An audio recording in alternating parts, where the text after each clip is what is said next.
আজকে আমি রান্না করব গন্ধরাজ মালাই চিকেন।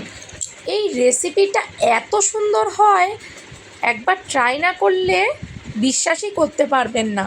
প্রথমেই আমি 1 কেজি পরিমাণ চিকেন নিয়েছি, আর নিয়েছি টুকরো করে রাখা পেঁয়াজ, আদা, রসুন, কাঁচা লঙ্কা, গন্ধরাজ লেবু আর চিনি, আর নিয়েছি তেজপাতা, এলাচ, লবঙ্গ, দারচিনি, আর গুঁড়ো মশলার মধ্যে নিয়েছি নুন, গোলমরিচ গুঁড়ো, জিরে গুঁড়ো আর কাশ্মীরি লঙ্কার গুঁড়ো, আর নিয়েছি পোস্ত, চারমগজ, কাজু আর টক দই।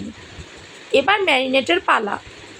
চিকেনটাকে আমি টক দই আর সমস্ত গুঁড়ো মশলা দিয়ে আর গন্ধরাজ লেবুর সবুজ যে খোসাটা আছে সেটাকে ওপরে ঘষে নেব।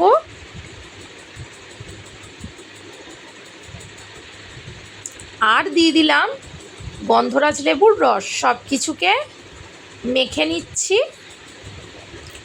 এবার একটা ফাইন পেস্ট তৈরি করে নেব আদা, রসুন আর কাঁচা লঙ্কা দিয়ে।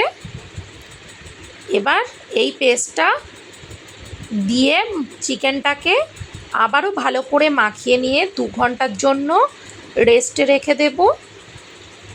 এবার কড়ায়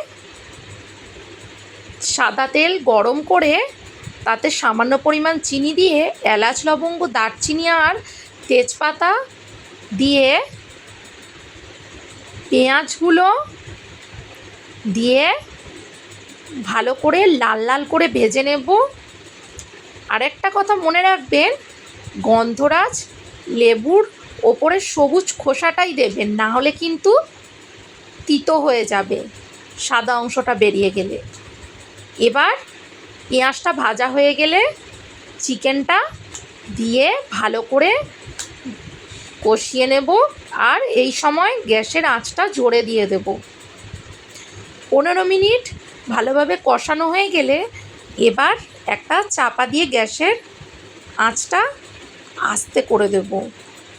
আমি এক্সট্রা করে কোনো জল ব্যবহার করব না, চিকেন থেকে জল বার হবে। 80% মতো মাংস সিদ্ধ হয়ে গেলে চারমগজ, কাজু আর পোস্ত পেস্টটা দিয়ে আর সামান্য চিনি দিয়ে আবারও ভালো করে সিদ্ধ করে নেব।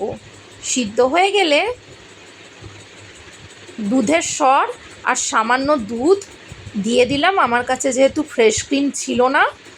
আর দিয়ে দিলাম গন্ধরাজ লেবুর রস, ওই 1 চামচ মতো,